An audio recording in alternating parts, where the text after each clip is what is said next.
I'm rolling. You rolling? Jeez.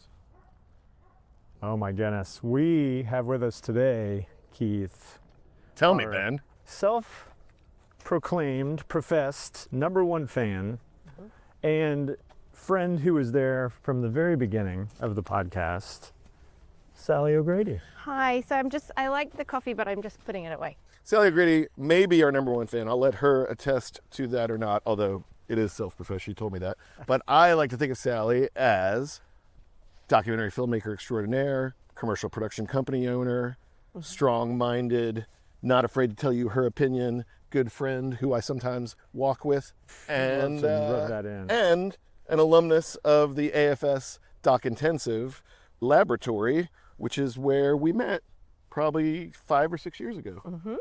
Is that right? How was that intro? Did we do a good job? That was a great intro. I really liked it. All right, that's a good episode, folks. We'll catch you next time. What did we miss in that intro? Because Sally, I understand that you and Keith are longtime friends. Oh man, I feel like I'm walking through poison oak right here. Oh, ivy. no, I think it's fine. I agree. Famous last words. Yeah, no, it's fine. I walk here sometimes twice a day. Oh, okay. Yeah, so yeah, no worries. Well, I was Just saying. don't rub your face in it. Oh boy. On your left.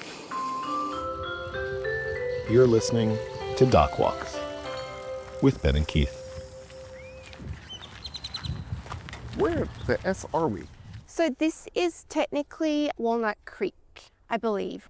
Pretty sure that's what this is. It's called Copperfield Nature Trail. Oh, yeah. And it was like a sort of crazy, massive chaos until some of the neighbors spent a lot of time creating a path and a trail, and sometimes we do little cleanups here. This is northeast Austin. Correct, yeah. And this is a cool trail that I've never been on. Yeah. Same. I have never been over to this area, and so this is awesome. We're getting a peek into Sally's life here. Breaking new ground. This is fantastic. But I didn't get the story of you obviously have an Australian accent. I don't know when you came over. I don't know any of your backstory. So could you please tell me a little bit about This is a fake accent. This is how I make friends. This is how I network. You're actually from Denton. Yeah. Okay. Yeah, that's right. You know, I don't want to be too long-winded. I could tell you so many details about my life that you may not want to know.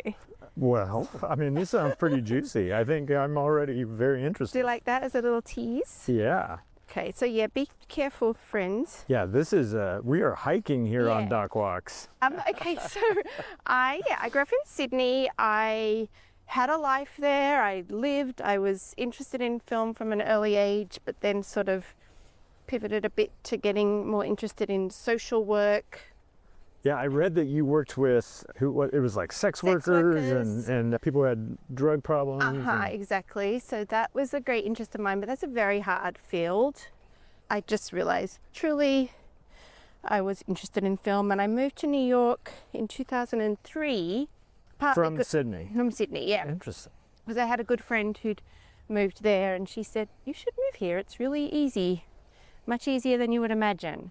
In New York. I mean, in the sense of just for something so dry as in Australia, there are really strict labour laws. You can't just rock up to Australia and get a job. You know, you have to have paperwork. Whereas in New York, I just was able to work as a waitress, and I interned at a documentary production company, and just kind of realised that I liked documentaries. I initially went to New York wanting to do cinematography. Oh, okay, for features and narratives, and it wasn't necessarily documentary. Right. Okay. And I find that very hierarchical and very difficult. And I didn't like that world. So then I just I had a little bit of experience working as an archival researcher, and then I just worked in docs. I met my husband in New York, and we lived there for several years, and then it sort of became a bit too much freelance life. And I got pregnant, and then we moved to Richmond, Virginia. Okay. To be near his family. Yeah. Oh, great. And then Richmond, Virginia was sort of too small. Kind of like a Goldilocks metaphor baked into the story. Right. So then eventually we just ended up in Austin. Which was just right. Truly just right. Aww. Yeah. So we're going to get into more about who Sally is and Sally's work, and we're going to talk about Sally's new film. But before that, we should take note of what time of year it is. It is the holiday season. It is the end of the year. And it is about 35 episodes of Doc Walks in the books. That's right. And This is our year-end episode, we're calling this. This is the Doc Walks year in review. And originally it was going to be just me and Ben. And just kind of reflecting on the year. But Ben doesn't like it as much when it's just me and Ben. That's true. Yes, I feel very vulnerable. Do you want to talk more about that for a minute? Well, actually, you are the perfect person to ask about this because as our self-proclaimed #1 fan, I feel like when we do the episodes just the two of us, that it feels a little self-congratulatory maybe, and that it's not as interesting to people as when we bring on other filmmakers and learn about them and talk about their work. There's some version of like, I don't know how valuable that is to others. So that's my continual concern about doing those episodes. Well, one thing I just want to clarify, I do think I'm your #1 fan because I've listened to every episode except one, but it's also a bit of a turn of phrase, just so you know, #1 fan. True. And I am a great consumer of things and culture, and I am a bit of an obsessive, but yes, this is... You're saying this isn't your whole life, and that she's not stalking you, Ben, and people out there shouldn't get the wrong idea about Sally. Right, and also you were there from the beginning because we That's shared true. a condo at Sundance, That's and right. literally that was like our second episode Yes. to ever Second. do. So Yeah. you literally saw it like I as saw it was and becoming. I was like, these jokers are not going to get Yeah, this this done. is No, never I'm going kidding. anywhere. I know that you're very, very, very exceedingly competent people. So yes, to answer your question, I love the episodes where it's just the two of you. Oh. Sorry to break your little heart. And part of the reason is because part of the reason I love Doc Walks is because it's very refreshing and it fills a hole in the podcast space where it's authentic, relatable content about documentary filmmaking, but there's also often a surprising, useful fact, which I listen to other podcasts about documentaries and they're not nearly as good. And I think the episodes where it's just the two of you, you really get those facts. Like one of my favorites is Gardener, Not a Carpenter, which is one of the early episodes. And that was just the two of you, right? Yeah. And I think it's lovely. And I'd never heard that phrase. And I think about that quite a lot. So those kind of phrases can't come up when you're bringing a new person into the fold. You're talking to them. You've got to get their biography, which, sometimes we could just look that up on Wikipedia, so I'm just, I find the conversation between the two of you very unique. And I love it. I just don't want it to feel self-congratulatory. Well, and I if will it's say, like us filming ourselves and talking about how wise we are. That feels. I think but I think that's a great note, and I think we are self-congratulatory too much because we only do it for like these kind of like quarterly kind of reviews. Right. And so now we're talking about that thing that we already did, and which is what we're kind of doing this episode. So maybe we'll take that note for another episode. But what I love about the episodes of just Ben and I is I never know what Ben's going to say, and I don't think he knows what I'm going to say because he can't, because I don't know what I'm going to say. We don't usually know what we're going to talk about. True. And so like it's an actual authentic reaction moment. Yeah. And when I'm saying something, it's in reaction to what you're saying. When you're saying something, it's in reaction to what I'm saying. So it's actually a conversation. And that is what my favorite thing, and honestly, from the beginning of the podcast, what we sought to do was replicate the walks that we take. Right. Where we have good conversations that sometimes challenge each other and often bolster each other. I think we both leave feeling emboldened and strengthened and optimistic typically. Yeah. Or at least heard and commiserated in our misery. Yeah. And some of the episodes where we interview other filmmakers, which I think they're interesting, but we fall back into the mode of interviewers, which we do professionally, and it's less of a conversation. And so my goal would be to find, and has been, and I think will continue to be, to find the way to make the episodes with guests more of a conversation, and to make the episodes with us not trigger those feelings in you. Like to make them more comfortable for you so that they don't feel like you're doing something you don't want to do or that you're doubting. Yeah. Because And maybe the thing is preparation, because I'm a preparer. I like to have the presentation of what I'm going to say and then I like to then sort of go perform it in a way. And so when we just sort of free jazz about whatever the topic might be, I can do it. I just don't know how valuable it is. And so I don't want to get in a mode of like, well, we can just, fart this out and people will listen to it. Like I want to, and I'm not saying that's what you're suggesting. I just more like, that's my mindset about like, I want to prepare and know what we're talking about and have something to offer if we're asking people to give us their time. Well, I think we can do both. I think you can. I feel like I might. Do you want to walk down here a little Yes, bit? let's do it. Let's do it. I don't think the heron's here. I haven't seen the heron. So Sally promised a heron. Oh. It was on the menu of likely Be careful. elements. I've just got kind of sideways. But then she started backtracking in preparation of this walk. I think that is a fantastic name for the episode. Sally promised a heron. Wow, Yeah, this is really pretty. There's another little pond where you can see the back of my house. You want to see that one? Yeah. Just Yeah. maybe keep walking. Well, I don't want to boss you guys around. Stop bossing us around. Okay. Okay, so the point of this episode is a year in review. Yeah. And I feel like we've done as good a job as we can so far of bringing a mix of filmmakers with brand new films out on the circuit or in current release, and filmmakers who have walked a path, sometimes in the recent past, sometimes in the distant past. Sometimes a literal path as we're walking right now. Almost every time.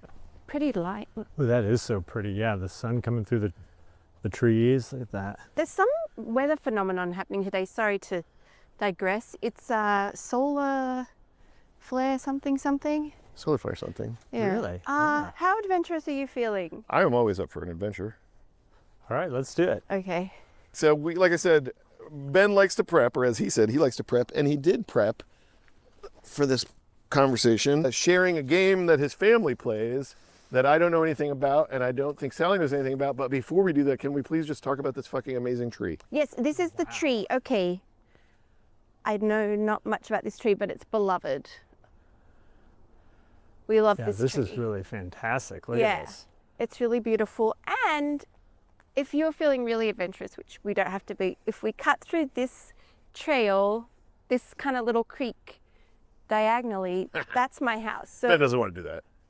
not the orange one. I don't know what anyway, this is, so sometimes I can walk through the back, climb over the fence, and She's a real Reed Harkness over here. on a You strong- really are. You're about Yeah. to kick your shoes off and get in that creek, aren't you?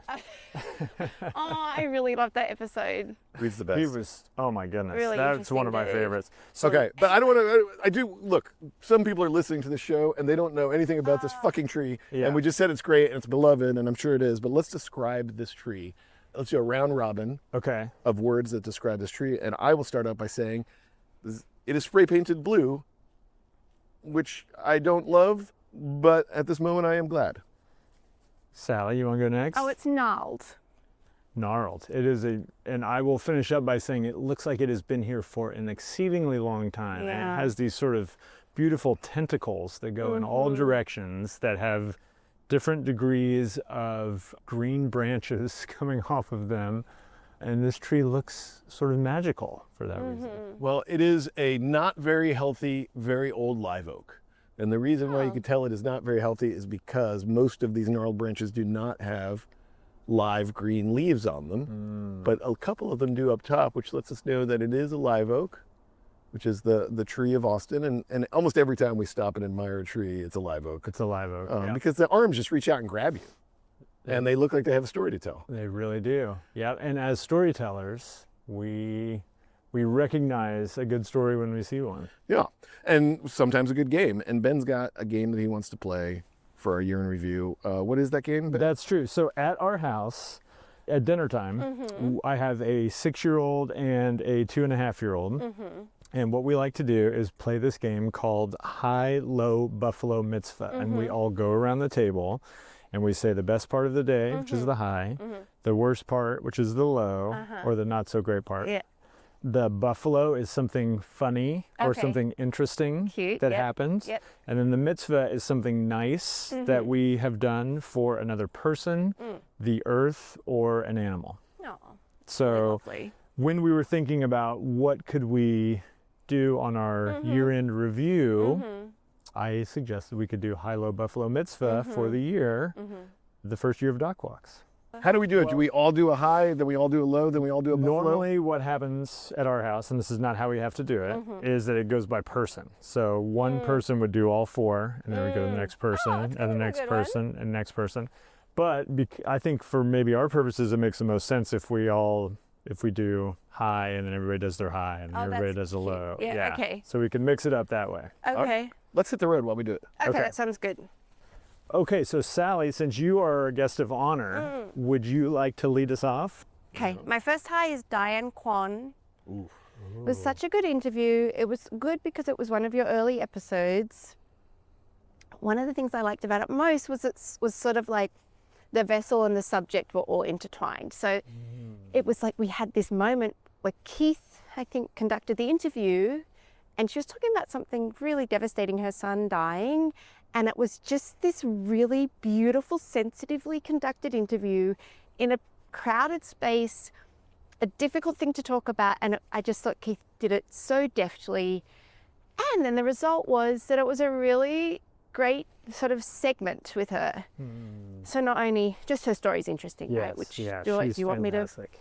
No, that was great. So I thought that was really, really, and I just think it's a really nice example of what dock walks is. And then I think the Megan Gilbride episode was so good, and if anyone has not listened to it, you should, because she covers a lot of really interesting things. One is, which is kind of interesting for a producer, she talks about how, well, she and Keith talk about how an artist or a filmmaker is always making the same film over and over again. And I do think that's the case of a true artist. Like a true artist has a through line, and her through line is community, which is beautiful.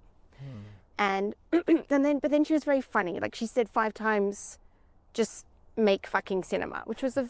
You want to make fucking cinema? Yeah, she said it about 5 or 6 times, which was just very entertaining to me and also accurate. And then there was many more good moments in that. But and she talked about the Princess Bride. She talked about all that jazz. Like there was just kind of wild, but every point she made was useful and interesting and helpful. Megan's the best. I love that. I don't. Maybe not every point was helpful. That's a bit superlative. Can I tell you a funny insider story about that? Yeah. So that was clearly going to be the name of the episode, Make Fucking Cinema. Oh, yeah. And I want you to know that I am the one who said, no. Oh. We are Family show? We're a family show. We are. You got some pretty light up here. I know, isn't this beautiful? Oh, you do. Yeah, I got the POV shot.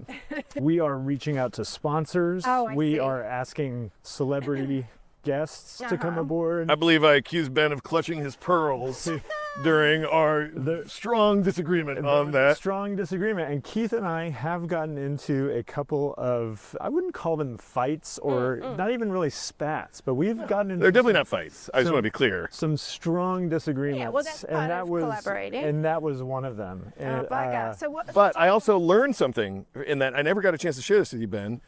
Because not only did I want to name it, Do You Want to Make Fucking Cinema? Ben was open to the concept of the name. He wanted to change it. Do you want to make effing cinema with stars? And that was my biggest frustration, is the censorship of it. But this is what I learned. We would have been fucked if we did that.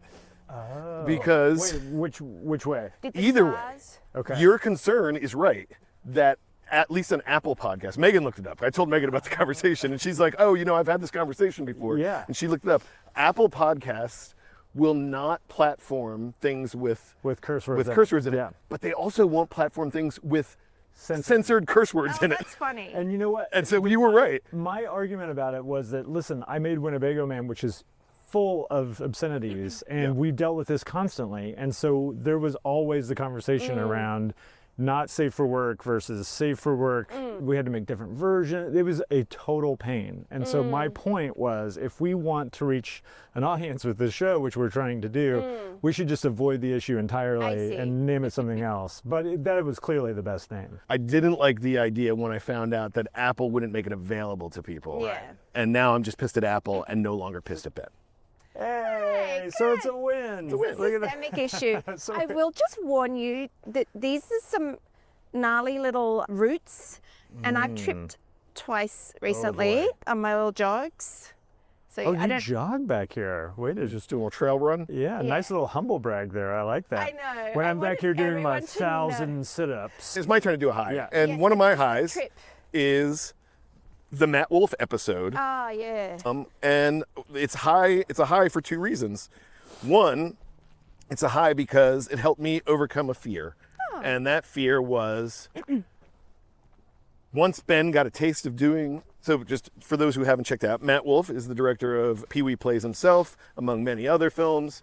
And Ben had a chance to go to New York for work, and he snuck in an interview with Matt Wolf while he was there. It was the first episode without me, Yes. and it was the first episode where one of us traveled without the other, and I think it was our first video episode too, wasn't it? it was also, that's right. It was, so for three reasons it's a high. One, I was concerned that when Ben got a taste of doing the podcast without me, he'd never come back to me. Oh, buddy. So it's a high because it overcame. Two is a high because Ben's theory about doing this podcast with video cameras, which I am still not entirely sold on, proved itself out. And Ben got to pat himself on the back, and I got to cede some ground in this argument, but not all the ground.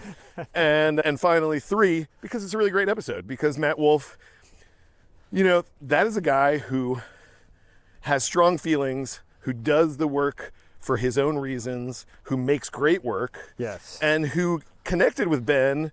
You know, two guys that don't know each other really. I mean, I had met, I think, on the festival circuit years ago, but weren't exactly, you know, buddies. Right.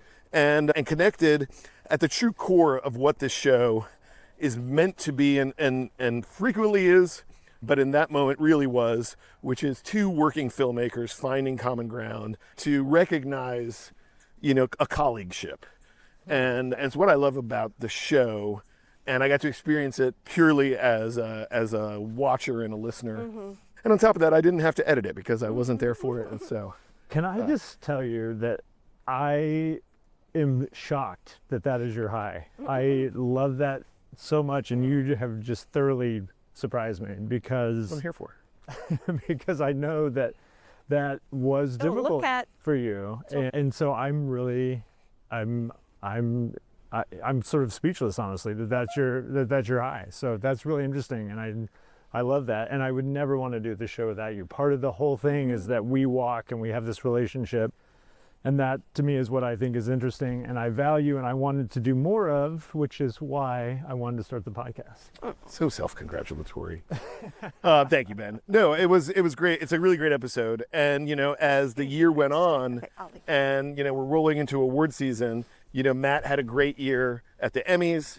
Pee-wee Plays Himself, made an impact. And is, you know, really one of those kind of breakthrough films. I mean, not a surprise. It's Pee Wee Herman. It's a big celebrity doc. Yeah. It's got some meat on the bone and some real drama and tension. Absolutely. And then Matt, of course, is, you know, just a great filmmaker and great Yeah, storyteller. Matt really drew him out, and then he passed away during the making of it. Not and they- Matt, the Pee Wee. Sorry, yes, Paul Rubens. And they had a like really conflictual, sort of tormented relationship as two artists trying to work together. And yeah, the whole thing was really magical. Real Doc Walks kind of vibe. Conflictual. Man, Look at this good boy right here. How's it going? And also a beautiful dog. okay, well, let's see. it's So your turn. my high for this year is, frankly, I'm feeling a little guilty about it because it's kind of a selfish one in a way. And you guys both just did such beautiful, unselfish choices. That's when you prepare. Now you're locked in. No, now I'm like, I just oh, came boy. up with that Matt Wolf thing on the fly. I had no thought to what my high was until my mouth opened.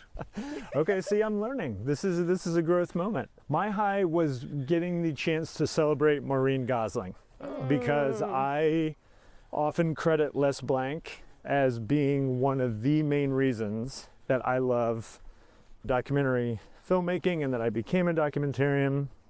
And she is such a huge part of making those films. And, you know, Les gets the credit, and we talk about that in the episode, but frankly, she was there, she produced, she recorded the sound, she edited the movies. I mean, without her, those films would not be the same. And I've always thought of those as Les Blanc films, and the longer I make work, the more I realize it's a team sport, and getting to celebrate her as such an important part of that team really meant a lot to me. And then there's a moment in it where she gives me this look, and I think she was a little suspicious of me for a while because I was fanboying out, but she gives me this look about halfway through when I compliment her, and you can really, I just saw it land. I saw sort of like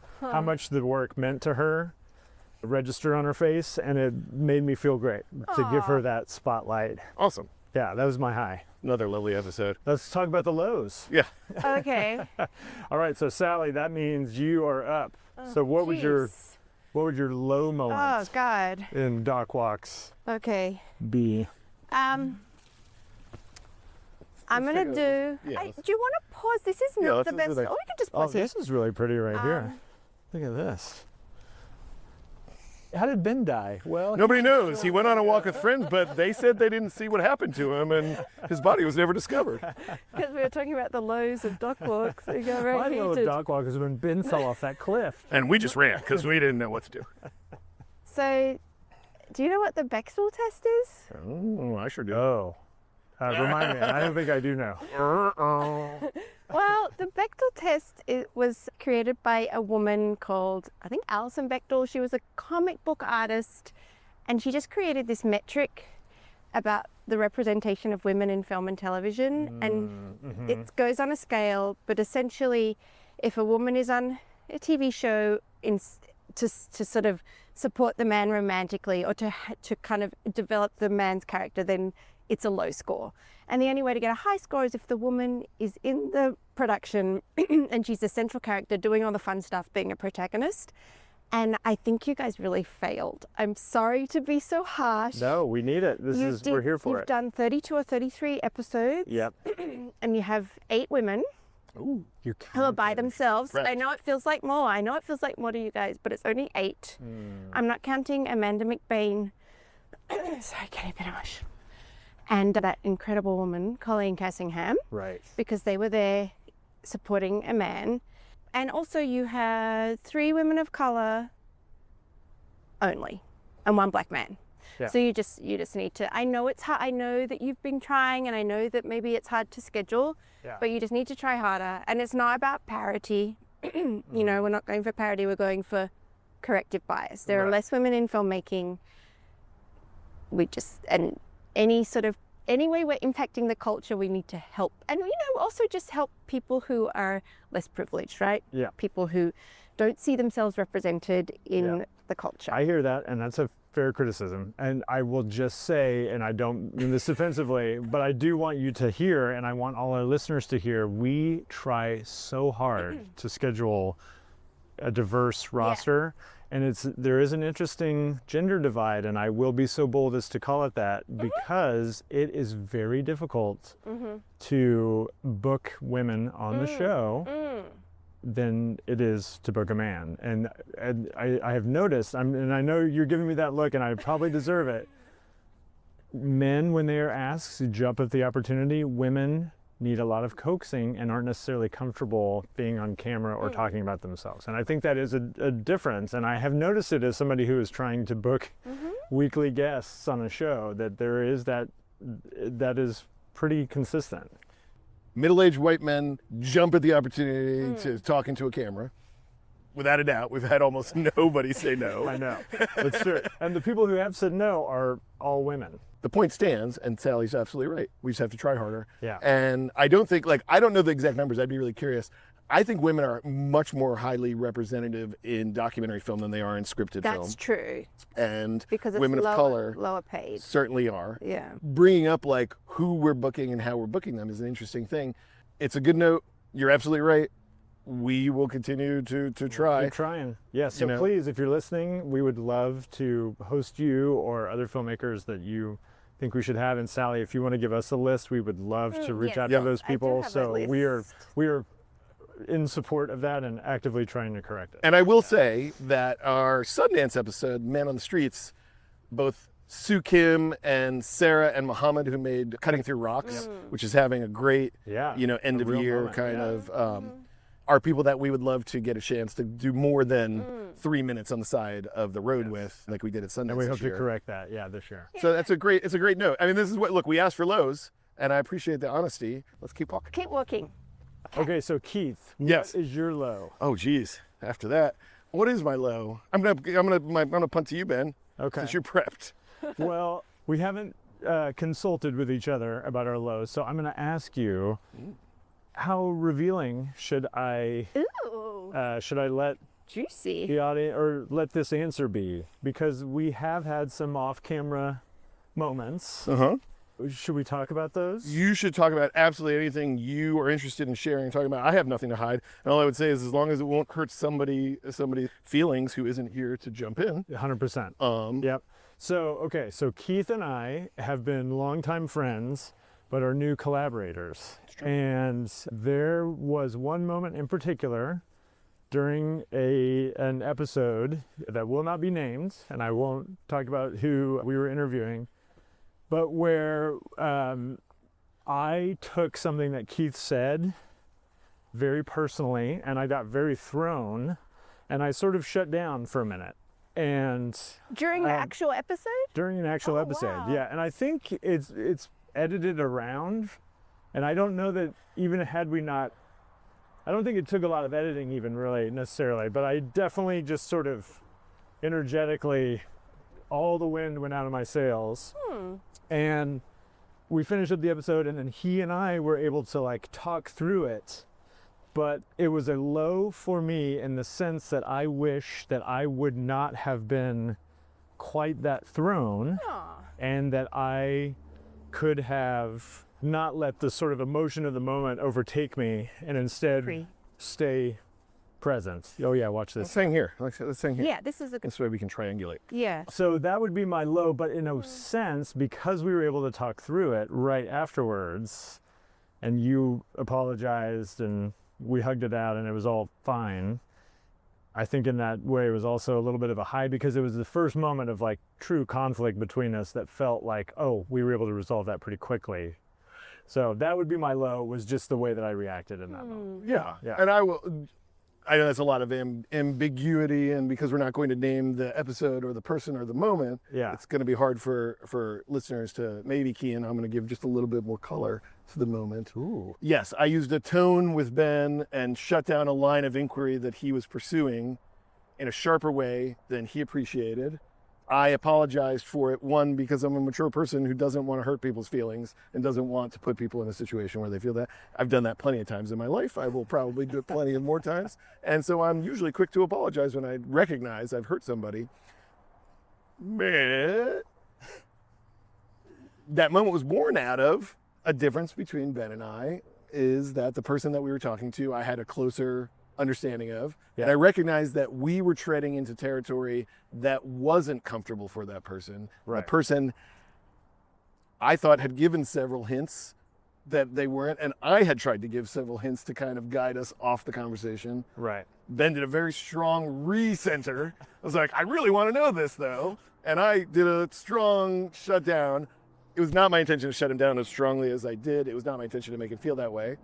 And so I apologize. I will also say the energetic shutdown that you experienced, we edited it around it, but it didn't require much. And I don't think our guests even recognized your I think that's true. I don't think the guests even really knew. At least I hope not. No, I don't think they did. And so I love that that's a low for you, because it's a low with a silver lining, which is every significant relationship I've ever had in my life has had moments where we find ourselves on opposite ends, often because of my tone of voice in a moment, but sometimes because of the thing the other person did.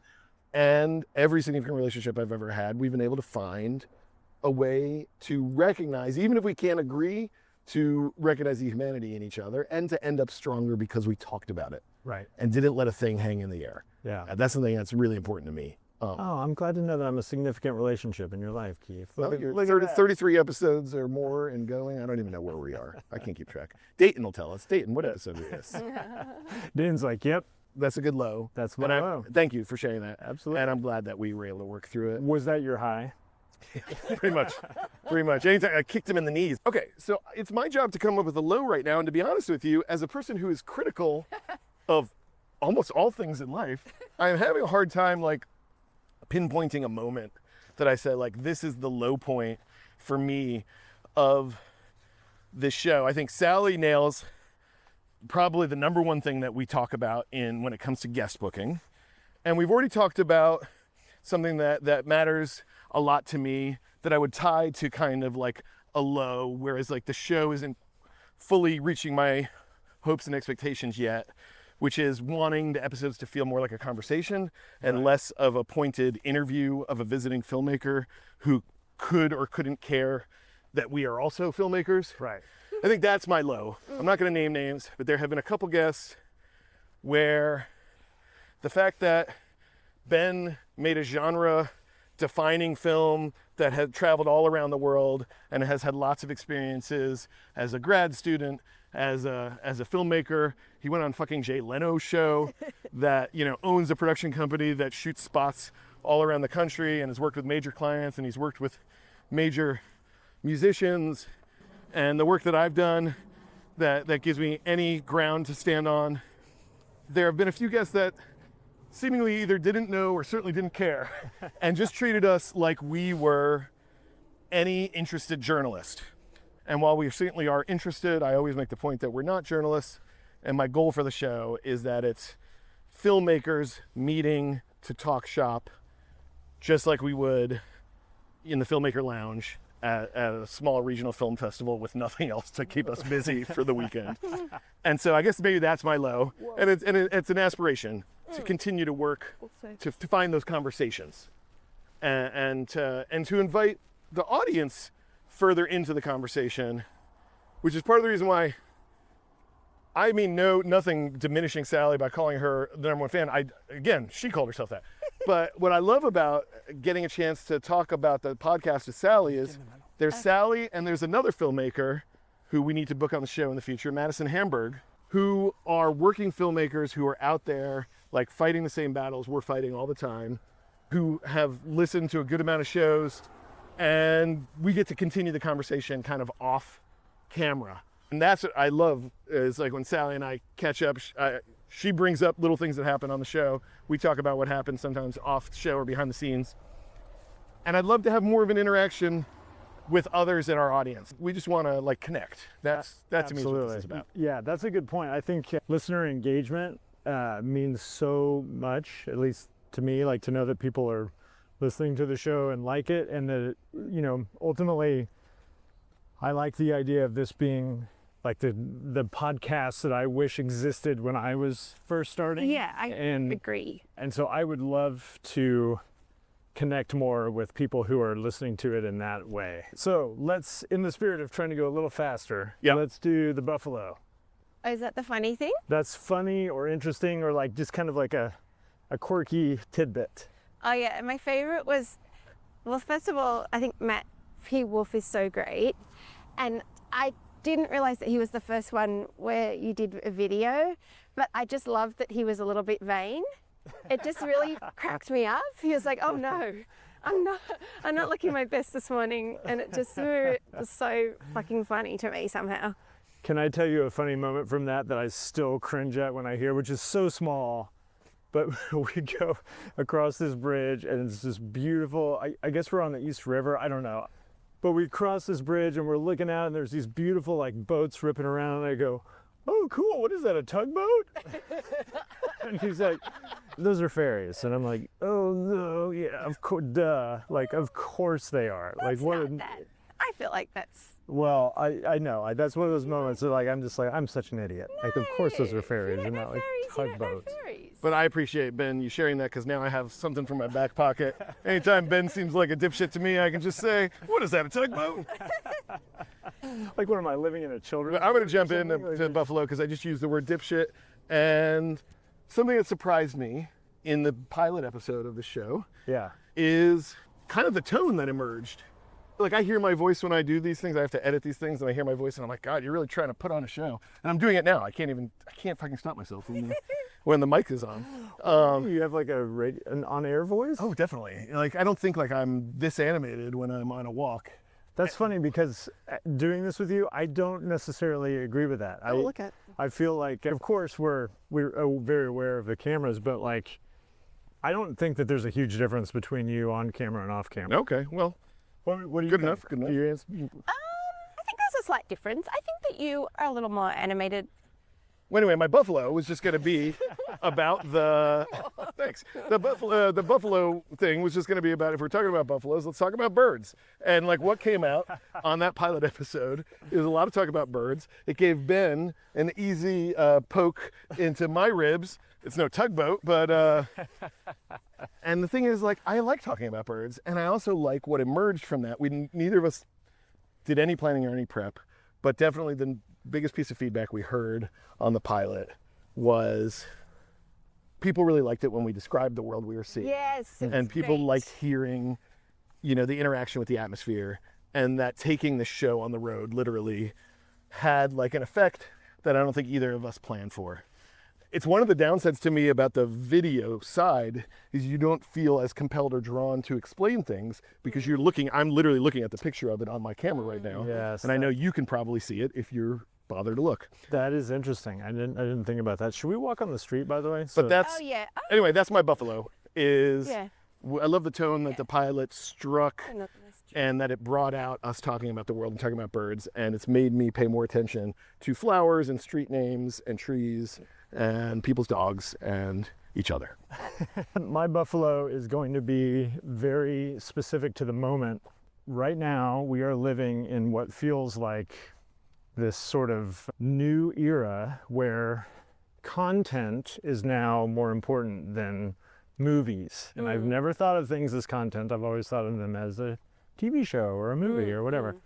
And when we came up with this podcast and started it, it was because I enjoyed going on walks with my friend and I wanted to celebrate this thing that I love. And I didn't really think much beyond that, other than like, I love podcasts. I listen to them a lot. I'm curious about this new format and I want to get into it. And as our sort of industry hierarchy is imploding, I am very excited that I have this new format, these new cameras, that basically we're playing in this new sandbox. Good. At least I am using it as an opportunity to not be afraid of the future, but to embrace it and figure out how to tell stories. Because honestly, the heart of my answer here is that people need stories. That's how I understand the world, right? Is through narrative. And I, from the early stage I can remember, have been moved by storytelling, and I want to move others with the stories that I tell. That's been my entire goal with all of my pursuits my whole life. And so I want to keep figuring out how to do that. You want to catch this guy. And this is giving us a new way. Sally wants us to pan right. I just want to say hi to my neighbor. Okay, go for it. I'll shoot you from distance. Hi, I'm Bowie. How are you today? Yeah. I don't know. Hi. Oh, look at this You're beautiful doing rain. that at Christmas? Oh, so nice. Too cold. Yeah, too cold. This is my friend. This is Keith. Keith? And this is Hello, Ben. nice This is to our meet you. Bowie. Yes. All right. Bye. So he's from Vietnam. His wife is from Vietnam. I made friends with his wife and his growing daughter, and I was he's 86, his wife's 70, and I was He's 86? Yeah. He looks phenomenal for 86. I was taking her to doctor's appointments because he can't drive anymore. He's vision impaired, but funnily enough, he also works as a crossing guard, so he's like full of interesting quirks. Anyway, I spent a couple of weeks driving them back and forth to appointments. It was totally enjoyable, sweet experience. And finally, I said, "Oh, Bowie, what did you do before you moved to the States? Like, what was your job when you were in Vietnam?" And he said, "Oh, I was a general in the army." Whoa. Yeah, so he's really had some life experience.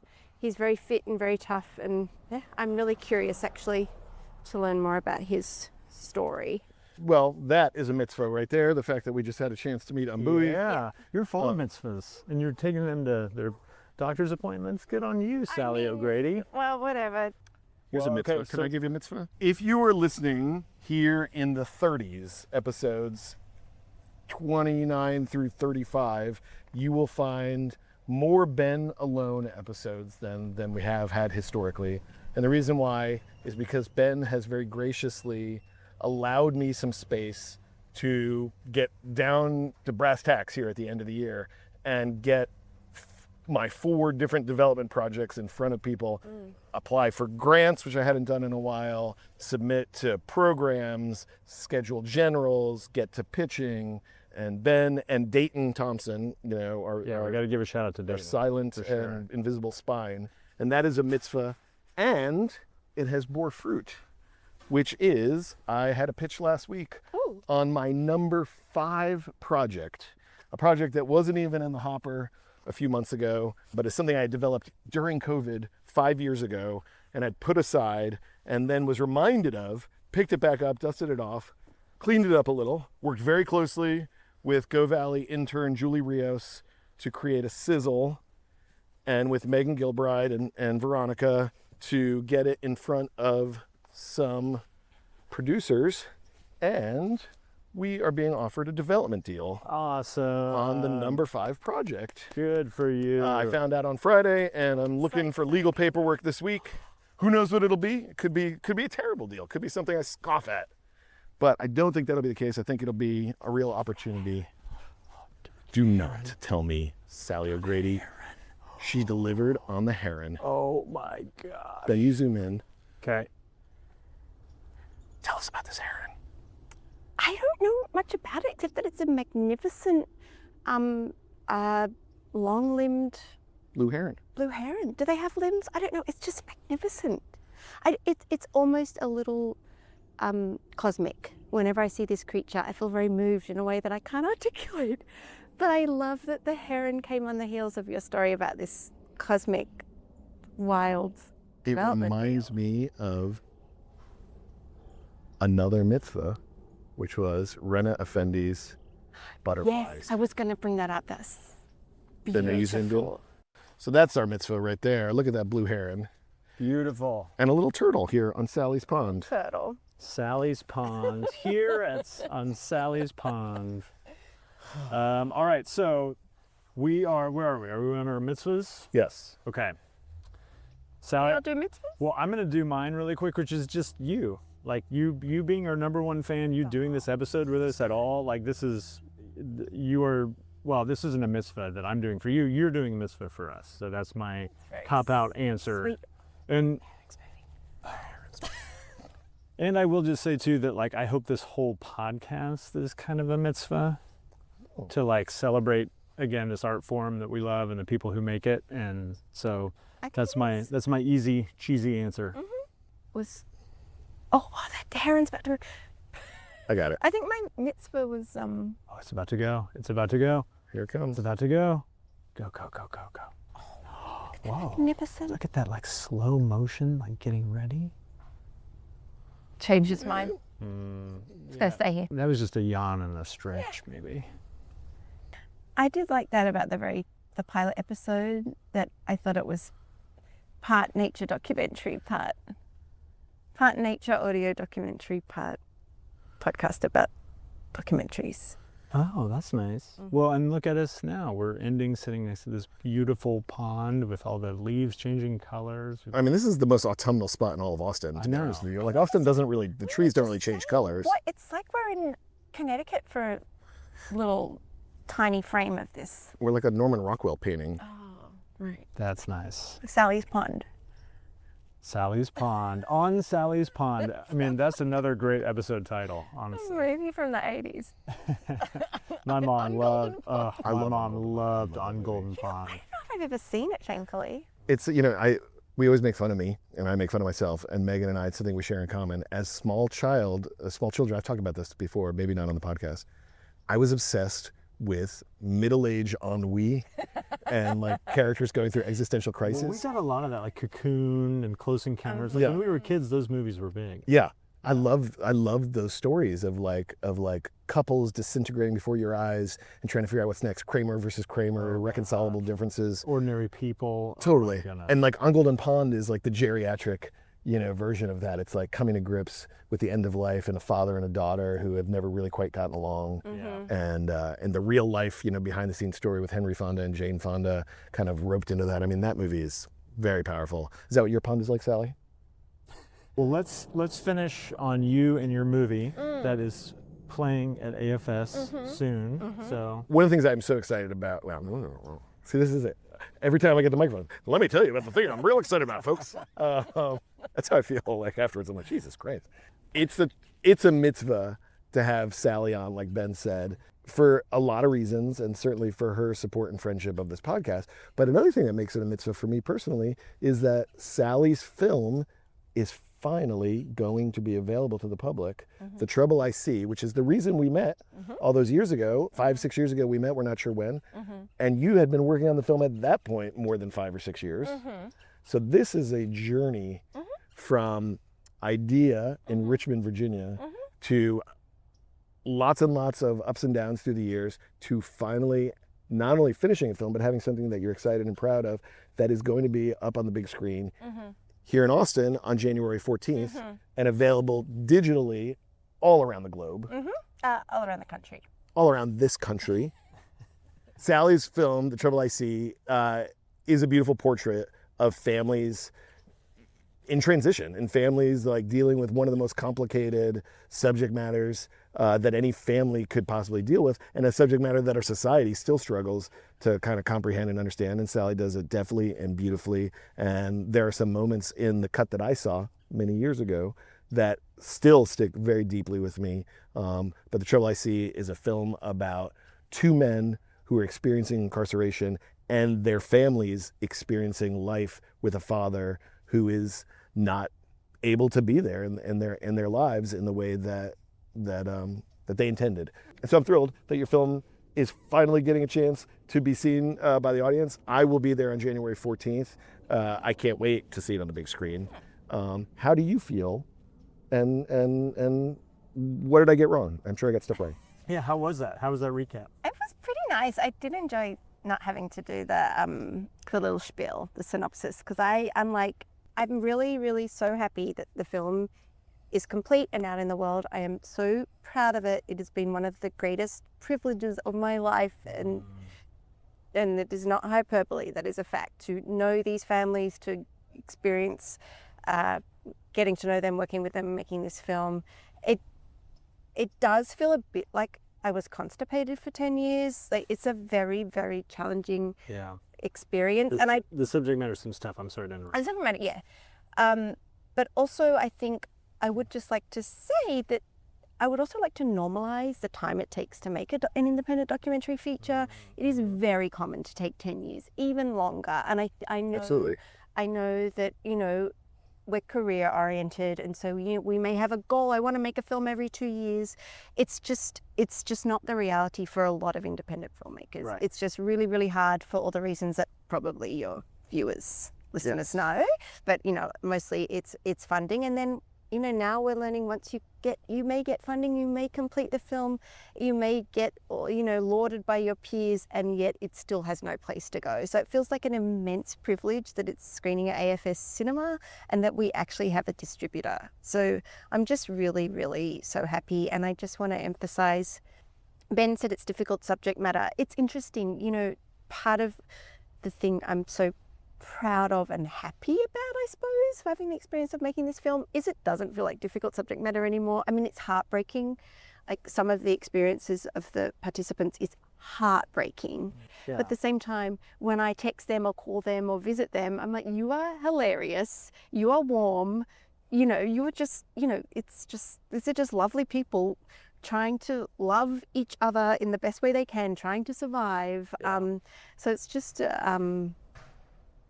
a sort of, I guess, a very multifaceted story and experience, and I'm trying to get some of the participants to Austin for a Q&A, so that's going to be really great. Well, I haven't seen the film. I'm excited to. And the thing that I know about you, even though you and I don't know each other that well, is that you have a big, beautiful heart. And every time that we're together, I feel warmer as a result of it. And I see you, like even the way you interacted with your neighbor back there, and then told us that you've been taking him to doctor's appointments and helping out, and your feedback about how we're all responsible for the way the world looks, and you're sort of embodying the idea of like be the change that you want to see, and I really admire that about you. So Thank you. I'm excited to see your film, and I hope other people go see your film, and that that it's like a rewarding experience for you in the same way that it has been for the families that are in the film. Thank you. That's really sweet. I hope it's been rewarding for them to be in the film. I can't wait to see it. Sally is a shit talker in some of the best possible ways. And it's one of the things that I think we share in common. And I think one of the nice things about shit talkers is they see through kind of bullshit. And when you're a documentary filmmaker and you go into a situation, like getting a chance to kind of suss out who people are and who they're not quickly, and let your lens find like the authentic moments and not be, suckered in to inauthenticity is a value. There's a value to that. And I think that, again, from what I saw when you were workshopping the film, you have that. So you made that film as a co-director with Patrick. Patrick Gregory is the co-director. Patrick Gregory. And who else was on your editorial crew? I know there's been a lot of ups and downs. Have there been a lot of different hands in the editor? Not really, no. And I think that's an interesting part of this story that leads back to my just calling out the challenges of independent filmmaking. Yeah. Is that, we really were under-resourced. Like this was made, on the smell of an oily rag, just the tiniest budget. So we had a really awesome editor called Tim Chai, who's a known Texas filmmaker who now I think lives in California. He was wonderful, but then he moved, and it's a very unwieldy project. He was trying to do it part-time, and then we've raised some money and we got to work with Sandra Guardado, and she was just complete. I mean, she has a writing credit. I mean, she just took the film and really shaped it in a way that we really, we would have liked to have almost spent more time in post, but we were able to do it quite quickly because of her skill. I mean, she's so incredibly skilled at storytelling and emotional storytelling. Sandra Guardado is an unheralded star behind the scenes of a lot of films. As a matter of fact, she was a significant editorial consultant for me on my very first film, Eyes of Me. She was recommended by Paul Steckler. Paul has worked with her many times through the years, and he talked about her in his episode. Sandra is absolutely somebody that we should reach out to and get on the podcast. Well, is there anything that we haven't talked about? I always want to make sure that we do our guests justice, and that you feel like we. I mean, this has been covered it. So entertaining, honestly, and pleasant. I don't think I want to talk about. I mean, I do have some other projects. Yeah, I want to hear about stages. Well, what's going on? Can we talk about Ma'am? Sure. That project is one that we talked about a couple years ago. I hadn't heard anything about it in the last year. And then on my Instagram feed, I saw on the nonfiction hot list, you recently were talking to them about. Yes. So give us a capsule on that. Ma'am is a feature documentary that I've been developing for a couple of years, and I applied for a few grants and didn't get them and just sort of left it dormant. And one of the grants I applied for was not really a grant, an initiative, the Nonfiction Hot List, which is a really amazing initiative, sort of born from this idea that there's the Hollywood blacklist, is it called, where the scripts that are so good but don't get made. So this is like just to kind of break away the barrier to entry to getting our films made. Oh, cool. So they did this whole initiative where they chose, 40 films to be on their hot list. My film was not chosen, but what they did out of the kindness of their hearts was this other initiative called Fresh Eyes, and basically people who weren't chosen got the opportunity to do a meeting. And it was just, you just don't need much in this industry or this vocation, whatever you want to call it, to get a bit of momentum. So I did a meeting with this awesome woman called Isis Masood, and another woman who actually is Austin-based called Anna Rao. Oh yeah, I know. Yeah, she's so fucking cool. So we just did a little meeting and talked about some funding strategies and the project. And I am sorry, I did not explain what the project is about. I have not practiced my logline for it. Well, we don't want to make you do anything you don't want to do. Well, It's a great idea, though. It's a story about scammers that target women in caring professions. So they look online and they look on things like Psychology Today, and they look for therapists who work with adolescents, and they call impersonating police officers and say, you have a bond out for your arrest because you failed to appear in court. I can't tell you the details because it was a minor. So it's all very credible. It's essentially psychological and emotional manipulation condensed into 6 hours with the goal of getting money. But no one really knows who the scammers are. The women are really sort of interesting, not your typical sort of people you might think could get scammed. And it's it's almost like a Trojan horse to talk about patriarchy more broadly. But anyway, so I'm excited about that. But Yeah, that sounds really cool. I'd watch that. would you? Yeah. Okay. I'm in.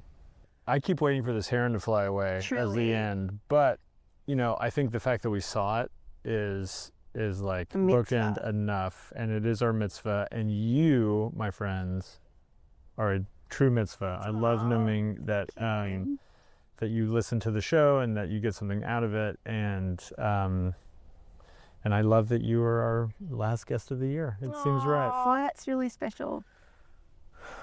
Well, this has been epic. Like, how long have we? We've gone a while. It'll be edited down, but we'll also maybe let this one be a little fat for those who care. That's a chubby. Yeah. We all do our best here. It's the end of the year. You got to give yourself a little space. Coming up in 2026, what would you like to see, Sally? What would I like to see Mm-hmm. on doc walks or in the world? In the world of documentary filmmaking. In the world of documentary filmmaking? Oof.